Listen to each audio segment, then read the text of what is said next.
বন্ধুরা, সবাই কেমন আছো? আজকে বেশ কয়েকদিন পর আবার নতুন ভিডিও নিয়ে আসলাম। আবার আজকে নতুন একটা গ্রাম ঘুরতে বাইর হয়ে গেলাম। আমায় বাসায় বসে থাকতে খুব একটা ভালো লাগে না। আমি সময় পেলেই গ্রামে গ্রামে ঘুরি। এই যে দেখেন, আমার চারপাশে বন্যার পানি চলে আসছে। এখন যদিও বন্যা খুব একটা হয়নি, তবে ইন্ডিয়ার পানি এসে আমাদের এলাকাগুলো ভরে গেছে। চলেন আজকে কয়েকটা গ্রাম ঘুরবো। আমার সাথে সাথে যারা থাকবেন এই ভিডিওটা অবশ্যই দেখবেন। আর পুরো সময়টা আশা করি খুব একটা ভালো ভ্রমণ হবে। তো চলেন সামনে যাই।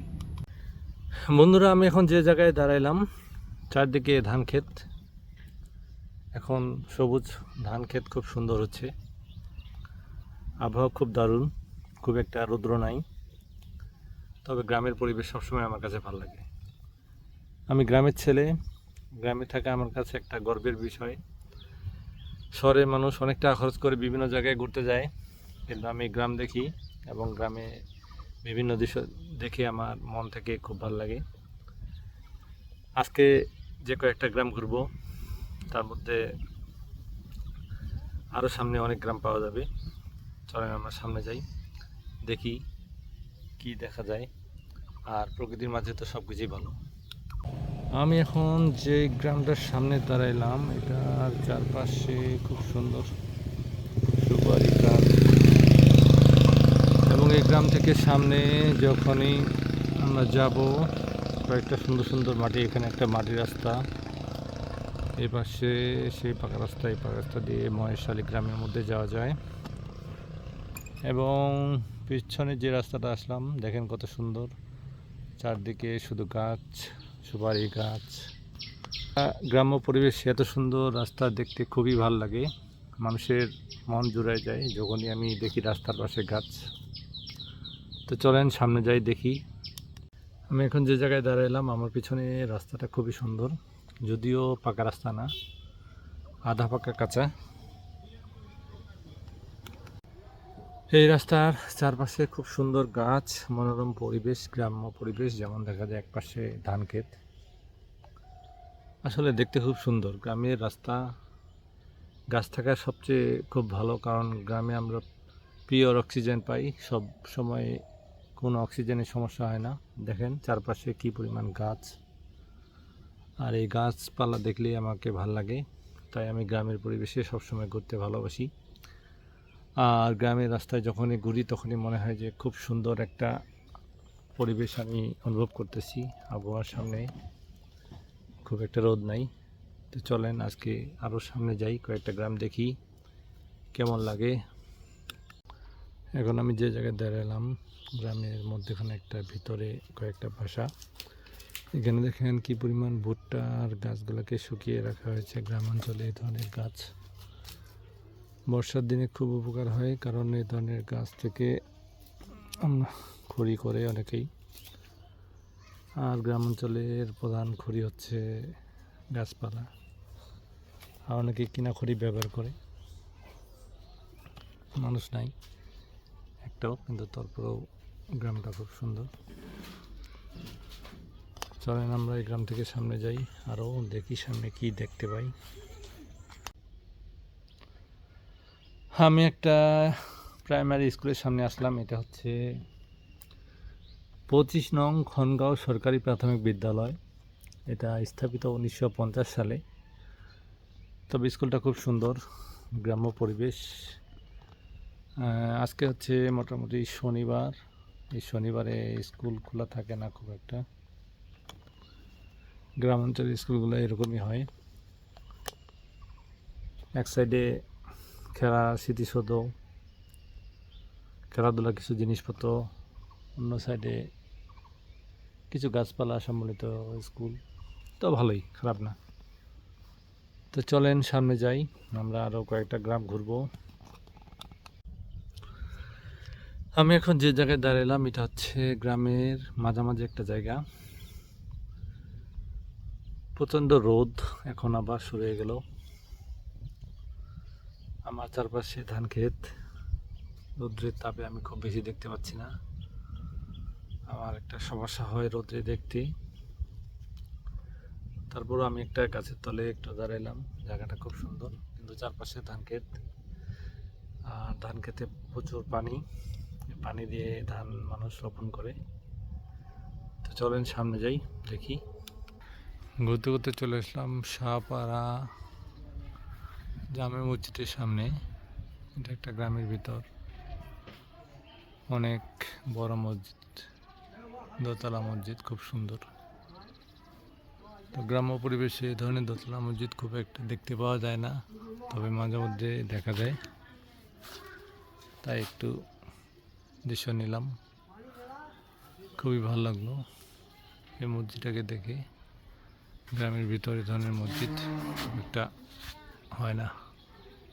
যে জায়গাটায় দাঁড়ালাম এটা হচ্ছে দুইটা গ্রামের সংযোগস্থল। এই পাশে একটা গ্রাম শাহপাড়া নাম, আর আমার এই পাশে একটা গ্রাম গজাপাড়া।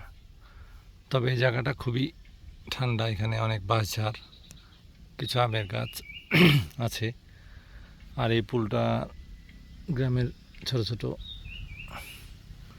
গরু ছাগল হাঁস মুরগি, এখানে একটা ড্রা আছে, ড্রাতে থাকে। এখানে একটা ছোট্ট ফসলের পানি যায় পুল দিয়ে, ব্রিজটা দিয়ে। আমি একটা গ্রামের সামনে দাঁড়ালাম। এই গ্রামের মধ্যেখানে কিছু বাড়ি আছে, বাড়ির সামনে কত শাকসবজি লাগানো হয়েছে। এখানে কিছু কচুর গাছ বাড়ির সামনে লাগানো হয়েছে, কচুর গাছ বা অন্যান্য শাকসবজি, অনেক পাট শাক, আরও অনেক কিছু আছে। এটা হচ্ছে গ্রামের ছেলে। ওই তোমরা কোনটা বাড়ি কাটে? সুচিত্রা বেটি তুই? হ্যাঁ, প্রতিমা তোর মাছে বাড়ি নাই?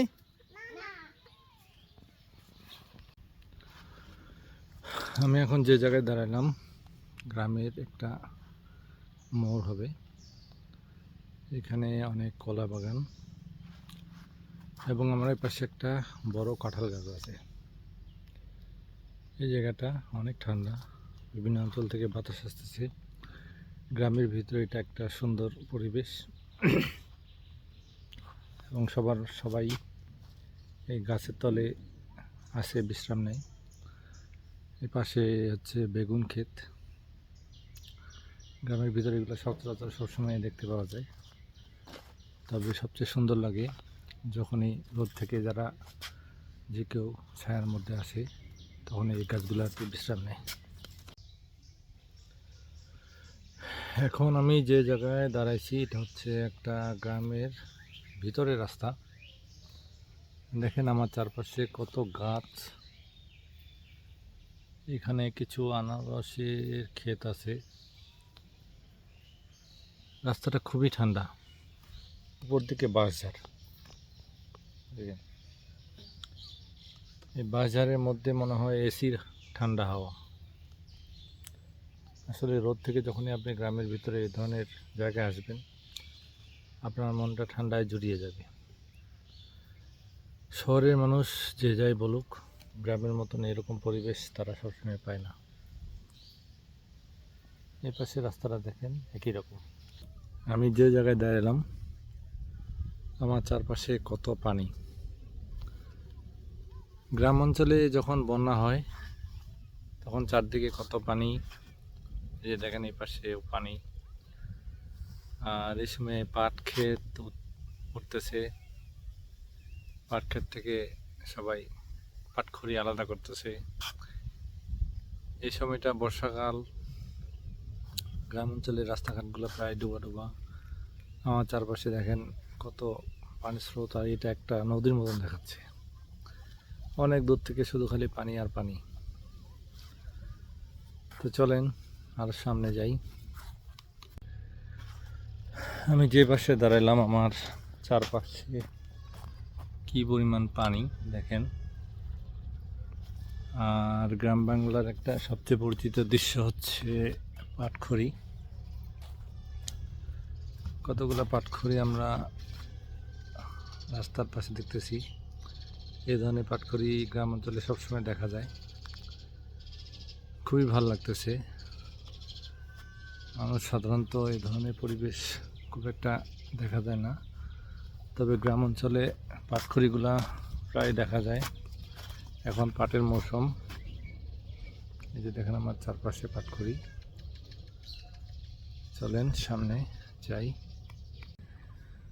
আমি এখন যে জায়গায় দাঁড়াইলাম এটা হচ্ছে একটা গ্রামের রাস্তা, পাশে যে দেখেন তাল গাছ। সাধারণত সবসময় তাল গাছ দেখতে পাওয়া যায় না, তা আমি এখানে একটা তাল গাছ দেখলাম, দেখে একটু থামলাম। থামে মনে হলো যে এখানকার দৃশ্যটা নেওয়া দরকার। চারপাশে ধান ক্ষেত, পানির মধ্যে সকল ধান। আর রৌদ্রটা এখন প্রচুর, প্রায় 33 ডিগ্রি তাপমাত্রা। চার সাইডে আমার রৌদ্র প্রচুর। তো গ্রামের পরিবেশটা এরকমই, কখনো রৌদ্র কখনো বৃষ্টি আর বিভিন্ন। তো চলেন সামনে যাই, দেখি। এখন আমি যে জায়গাটায় দাঁড়াইছি এটা হচ্ছে একটা পাকা রাস্তা। পাকা রাস্তার সাইডে এর পাশে একটা কবর। তো রাস্তার সাথে এরকম কবর সচরাচর দেখতে পাওয়া যায় না, তবে এখানে দেখলাম তাই মনে হলো একটু থামি। এটা একটা গ্রামের রাস্তা, গ্রামের পাশে পাকা রাস্তায় উঠছে এই জায়গায়। এখানেই হচ্ছে কবরটা, হয়তো কারো ব্যক্তিগত জমির উপর কবরটা দেওয়া হয়েছে। তো যে পরিমাণ রৌদ্র, এই রৌদ্রে সহ্য না ডোবা পর্যন্ত ঠান্ডা লাগবে না। চলেন সামনে যাই, দেখি। আমি এখন যে জায়গায় দাঁড়ায় আছি, আমার এক পাশে দেখেন আমের বাগান, বিশাল বড়। এটা আরেক পাশে ধান ক্ষেত। গ্রামের পরিবেশে এ ধরনের রাস্তা প্রায় দেখা যায়। ধান ক্ষেতে ধান লাগাচ্ছে, আর এক পাশে একজন আসতেছে। তো চলেন আরো সামনে যাই, দেখি। এখন আমি যে জায়গায় দাঁড়ালাম এটা হচ্ছে একটা কবরস্থান, আর এই রাস্তা দিয়ে আমি আসলাম। এটা একটা এলাকার কবরস্থান, আর এ পাশে একটা পীরের ভক্তদের জন্য ঘর আছে। এই অঞ্চলে পীরের ভক্ত প্রচুর।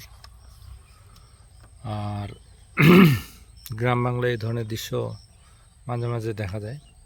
কোনো কোনো গ্রামে অনেক পীর ভক্ত থাকে, কোনো কোনো গ্রামে আবার এসব পীরকে পছন্দ করে না। তো এই অঞ্চলে সবাই পীরের ভক্ত, তাই পীর বাবার জন্য তারা একটা ঘর দিয়ে রাখছে। তো চলেন সামনে যাই। এখন আমি যে জায়গায় দাঁড়ালাম এটা হচ্ছে একটা পাকা রাস্তা। পাকা রাস্তার এই পাশে ক্ষেত, ধান ক্ষেত লাগানোর জন্য জমি চাষ দেওয়া হয়েছে, আর এই পাশে কিছু ধান ক্ষেত লাগানো হয়েছে। এটা একটা ফাঁকা রাস্তা, এই রাস্তা দিয়ে অনেক মানুষ যায়। আর রৌদ্রের প্রচণ্ড চাপ। চলেন সামনে যাই। গ্রাম্য যাত্রার এখন আমার শেষ পর্যায়ে। আজকে আমার ভিডিও যারা যারা দেখলেন, আমি যে কয়েকটা গ্রাম ঘুরলাম আপনাদের সকলকে দেখাইছি। তো আমি ভবিষ্যতে আরও অনেক গ্রাম ঘুরবো। আমার সাথে গ্রামের ভিডিও দেখতে হলে আমার এই ভিডিওতে লাইক কমেন্ট দিয়ে একটু শেয়ার করবেন, আর পারলে বেল বাটন একটু প্রেস করে দিবেন, তাহলে আপনাদের সাথে আরও নতুন ভিডিও দেখা হবে। তো আজকের মতো বিদায়। আমি আবার নতুন কোনো গ্রাম্য ভিডিও নিয়ে আসবো। সবাই ভালো থাকবেন, সবাই মঙ্গল কামনা করি।